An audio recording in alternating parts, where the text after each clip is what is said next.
ان تک پہنچنا ہی دین ہے، ایمان ہے۔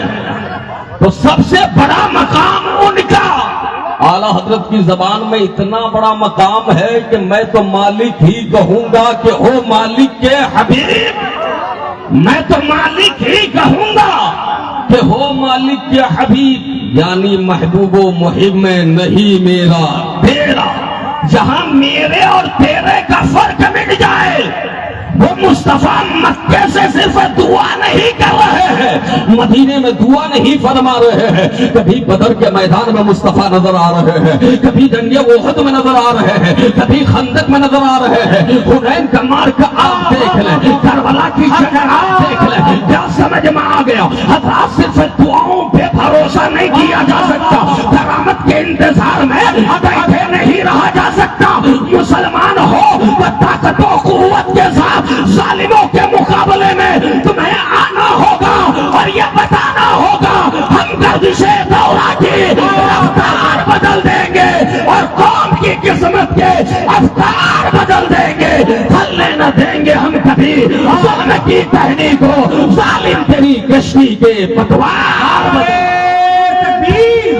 نعرے رسالت، سیرت مصطفیٰ، عظمت مصطفیٰ، مذہب اسلام، نعرے تکبیر، نعرے رسالت۔ اسلام کا نظام ہے، محنت کرنی ہوگی، کوشش کرنی ہوگی۔ افراد بغیر محنت کے رزق نہیں ملتا، رزاق اللہ ہے، کسب حلال کے لیے کوشش کرنی ہوگی۔ لیکن پیارے یہ جذبہ کب پیدا ہوگا؟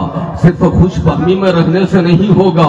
یاد رکھو لوگوں، یہ جذبہ جب پیدا ہوگا جب آپ کا دین مضبوط ہوگا، جب آپ کا ایمان مضبوط ہوگا، جب عقیدے کی بنیادیں مستحکم ہوگی، جب آپ کا رشتہ مصطفیٰ کریم سے مربوط ہوگا، جب آپ کے دل میں تاشتار کائنات کی محبت کا چراغ روشن ہوگا، جب آپ کی زندگی کا ایک ایک پل، ایک ایک لمحہ شریعت کی پاسداری میں گزرے گا، تب جا کر کے یہ اسپیڈ آئے گی، تب جا کر کے یہ روحانیت آئے گی، تب جا کر کے یہ قوت پیدا ہوگی، تب جا کر کے اس پاور کے آپ حامل ٹھہرو گے۔ کیا سمجھ میں آیا؟ مطلب یہ ہے دل سے کٹ کر کے کبھی بھی شیر دل نہیں بن سکتے، بزدل بن جاؤ گے۔ دل سے کٹ کر کے کبھی مرد مجاہد نہیں، ہجڑے تو بن سکتے ہو، مرد مجاہد نہیں بن سکتے۔ اس لیے جوانوں، اگر تم چاہتے ہو باطل کا مقابلہ کریں، اگر تم چاہتے ہو باطل کو تمہارے وجود سے پسینہ آ جائے، اگر تم چاہتے ہو زمانے میں پھر ایک انقلاب بپا ہو، اگر تم چاہتے ہو ناموس رسالت پر حملہ کرنے والوں کے دانت توڑ دیے جائیں اور وہ تم سے خائف ہو، تو اس کے لیے تمہیں اپنے دل کا رشتہ زبان کا نہیں، دل کا رشتہ تاجدار کائنات سے جوڑنا ہوگا، مدینے والے مصطفیٰ سے جوڑنا ہوگا۔ جواب نہیں، جواب نہیں، بہت خوب حضرت، کیا پیغام ہوگا؟ اللہ تاجدار کائنات سے جوڑنا ہوگا اور یہ جذبہ پیدا کرنا ہوگا۔ زندگی یہ نہیں ہے کسی کے لیے، زندگی ہے نبی کی، نبی کے لیے۔ سمجھ مرتے ہیں زندگی کے لیے، جینا مرنا ہے سب کچھ نبی کے لیے۔ اختر قادری خلد ہمیں چل دیا، خلد ہے ہر ایک قادری کے لیے۔ یہ جذبہ پیدا کرنا ہوگا۔ یہ کب ہوگا؟ جب آپ اپنے اندر تبدیلی لائیں گے۔ آپ صرف ایسا نہیں گھر کے غازی بن کر نہیں، میدان کا غازی بننا ہوگا۔ آپ کی خلوت پاک ہوگی، آپ کی جلوت ستھری ہوگی۔ جب آپ تنہائیوں میں بھی گناہوں سے بچیں گے، کھلے عام مجمع میں بھی گناہوں سے اپنے آپ کو بچائیں گے۔ جب آپ قرآن رہے گا میرے پیارے، کیا قرآن اس لیے رہے گا کہ تاپ کے سجا کر رکھ دے؟ قرآن تھا، ہے اور رہے گا، لیکن کس لیے؟ اس لیے کہ تیری چاکنی کے وقت کوئی بچہ آ کر اس کی تلاوت کر جائے۔ قرآن کیا اس لیے رہے گا؟ قرآن کیا اس لیے نازل ہوا تھا پیچھا اور چہلم کے نام پر تلاوت ہو جائے؟ نہیں، قرآن تمہیں نظام زندگی دیتا ہے، قرآن تمہیں اپنے سینے سے لگانا ہوگا، تب جا کر تم کامیاب ہوگا۔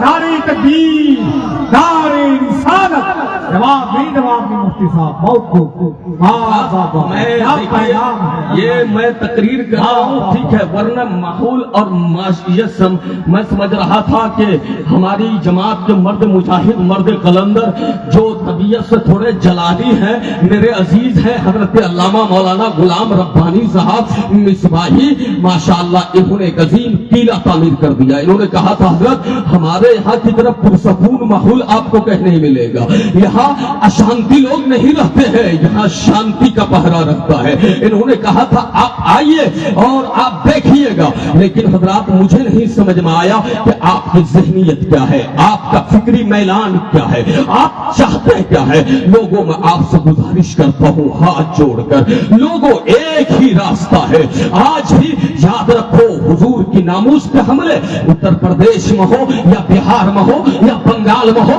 یا دنیا کے کسی بھی گوشے میں حضور کی عزت پہ حرف آئے، حضرات یہ حضور قصوروار نہیں ہے، مجرم حضور کے کلمہ پڑھنے والے ہیں، ایمان کے دعوے کرنے والے ہیں۔ یاد رکھو تمہارے ہوتے ہوئے جو کوئی ناموس رسالت کو چھیڑے گا، تمہارے ہوتے ہوئے کوئی جو قرآن کو چھیڑے گا، کیا مطلب ہے تمہارے ہوتے ہوئے یہ سارا کچھ ہو رہا ہے۔ امام مالک رحمت اللہ علیہ نے کہا تھا، ہمارے بزرگوں نے فرمایا تھا، اگر کوئی حضور کی ذات پہ حملہ کرے اور مسلمان خاموش رہے تو مسلمانوں کو زندہ رہنے کا کوئی حق نہیں ہے، بلکہ مسلمانوں کا حال تو یہ ہونا چاہیے کہ میدان میں آ کر ظالم کی کلائی تھام لے، پنجے مڑوڑ دے اور انہیں بتا دے کہ مصطفیٰ کے غلام آج بھی زندہ ہے، ایک جذبے کے ساتھ زندہ ہے، کرو تیرے نام پہ جا فدا، بس ایک جان نہیں تو جہاں فدا، تو جہاں سے بھی نہیں جی بھرا، کرو کیا کرو جہاں۔ واہ واہ واہ واہ، جواب